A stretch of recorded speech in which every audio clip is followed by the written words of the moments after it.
Thank you very much, Bruce. And thank you to my fellow Toastmasters for being here today for this speech.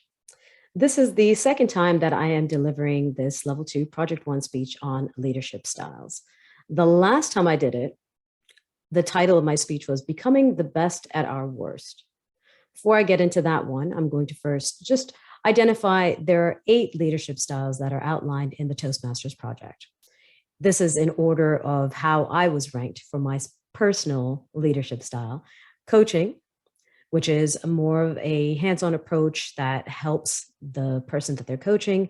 Authoritative, which is a little bit more commanding and taking control of the situation. Innovative, a creative approach to leadership and connection.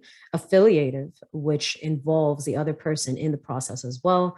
Democratic, which kind of takes more of a approach getting people's input. Altruistic, which is more of not sacrificial, because sometimes maybe that takes on a negative connotation, but giving a little bit more of yourself to get more.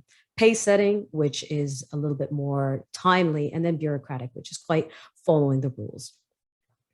So I listed those in the order of which they rank for me, and maybe most of you can tell why bureaucratic is down at the end. Rules and following rules do matter, but not that much. Coaching, authoritative, innovative, affiliative, those 4 all had just a 1-point difference between them in my evaluation. And I can understand why, which I will get into shortly. So going back to my last time delivering this project, I talked about becoming the best at our worst, which was really about developing ourselves and our weaknesses so that we can take what we're not good at and use it as an asset and use it as a strength. My approach to it was saying, okay, well, if bureaucratic happens to be my lowest ranking leadership style, perhaps that's something that I could work on, because who knows how many people are more of a bureaucratic communication style who prefer to take the rules and follow the rules. So the better I get at that, the better I become as a leader by becoming the best at my worst quality or leadership style. Knowing your purpose and adapting your message is key to all of these styles. And it's key to being able to communicate with literally everybody. But what I have noticed is that as leaders, especially when we're in a position of authority, where we can, in fact, lead other people, we have a tendency to focus on what is our goal? What is the outcome that we're trying to achieve? What are we trying to get other people to achieve in their own lives? Where do we want them to arrive? So our focus ends up being a lot more on this mission. And yes, we have our purpose as leaders because we've taken on this responsibility because we want to help. So our purpose inherently is to help others, is to get them to get somewhere that is better than where they're at today.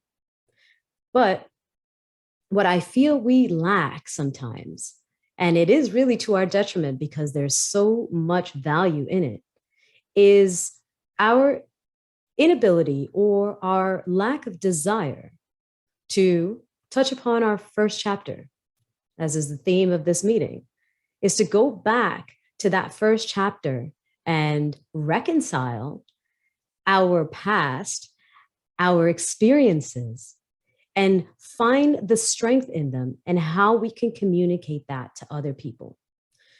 Now, what do I mean by this exactly? Well, I believe that leaders, true leaders, are born through hardship.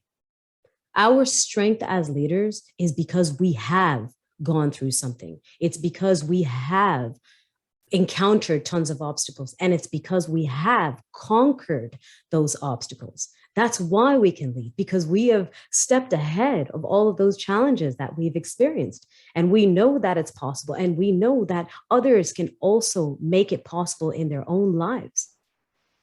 Yet oftentimes what we do when we are communicating to other people is we are just talking about them and their lives and where they can get, without showing that relatability factor that is inherent in our own experiences. My approach to leadership styles is, yes, we do have our styles. Yes, we have certain strengths and certain weaknesses, things that we can develop, things that are assets for us. However, I really believe that we all are leaders within. And if we could take that moment to actually go through our lives, to reflect on the things that we have experienced, to reflect on the things that we have overcome, we can lead even more effectively, and we can communicate in a more relatable fashion. Because when we share what we've gone through and we share our accomplishments and our successes, we are letting other people feel like they're being seen. Because there's so many people that go through a lot and they think that they're alone. And by going through, or by sharing what we've gone through and showing them that we can get through it, they feel seen and can also see their own strengths as leaders and leading and getting through whatever struggles that they are encountering.